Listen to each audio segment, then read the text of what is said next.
ବ୍ୟସ୍ତବହୁଳତା ଦୁନିଆରେ ସମସ୍ତେ ସମୟ ଅନୁସାରେ କାମ କରିଥାନ୍ତି, କିନ୍ତୁ ସମୟର ମୂଲ୍ୟ କିଏ କହିପାରିବ?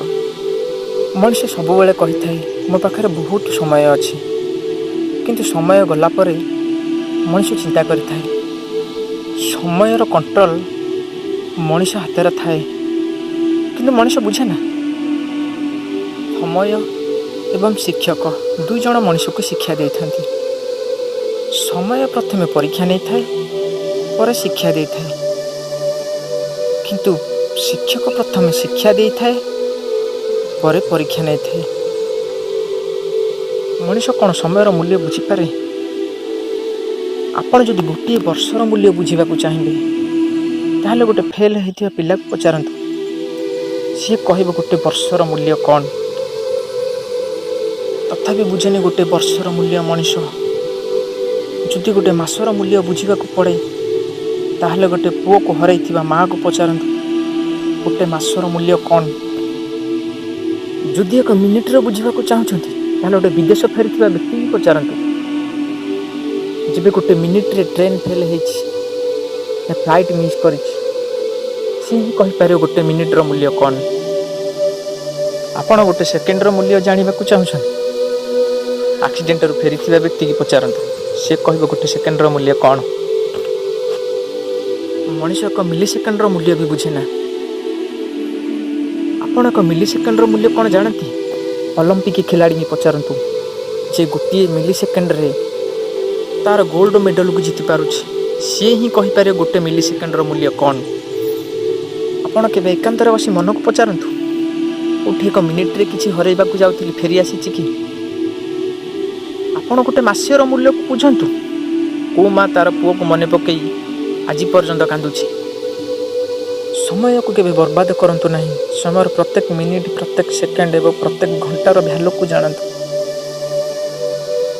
ଏ ସଂସାରରେ ଜୀବନର ସବୁ କିଛି ସମୟ ହାତରେ ନିର୍ଦ୍ଧାରିତ କରିବାକୁ ପଡ଼ିବ। ଜୀବନକୁ ଭାଗ୍ୟ ହାତରେ ଛାଡ଼ନ୍ତୁ ନାହିଁ, ବରଂ ଭାଗ୍ୟକୁ ସମୟ ସାଥିରେ ସଂଘର୍ଷ କରିବାକୁ ଦିଅନ୍ତୁ। ଜୀବନକୁ ଯିଏ ଭାଗ୍ୟ ହାତରେ ଛାଡ଼ି ଯାଇଥାଏ, ସମୟକୁ ଅପେକ୍ଷା କରି ସମୟ ଚାଲି ଯାଇଥାଏ।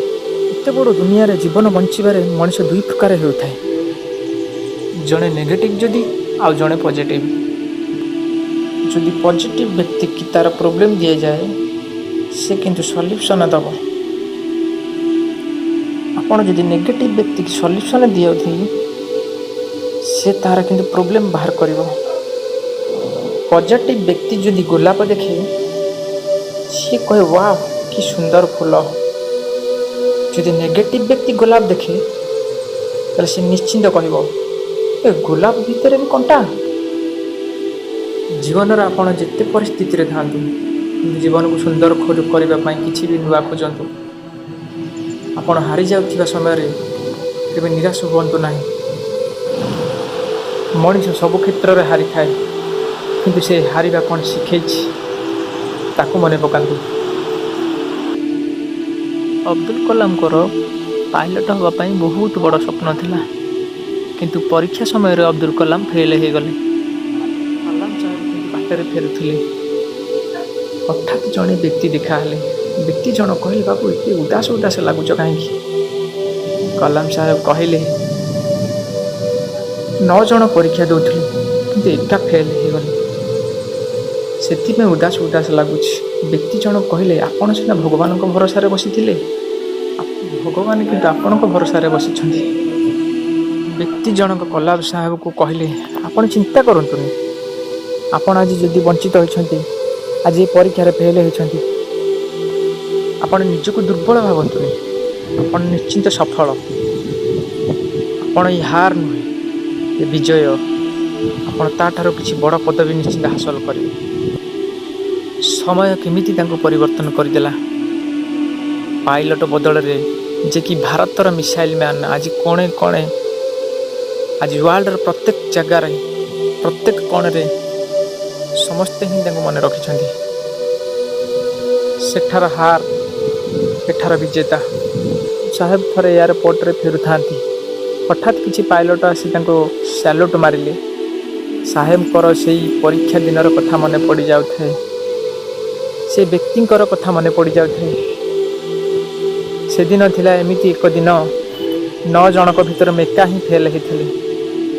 କଲାମ ସାହେବ ଯଦି ସେଦିନ ଫେଲ୍ ନ ହେଇଥାନ୍ତେ ତାହେଲେ ଆଜି କ'ଣ ମିସାଇଲ୍ ମ୍ୟାନ୍ ହେଇଥାନ୍ତେ?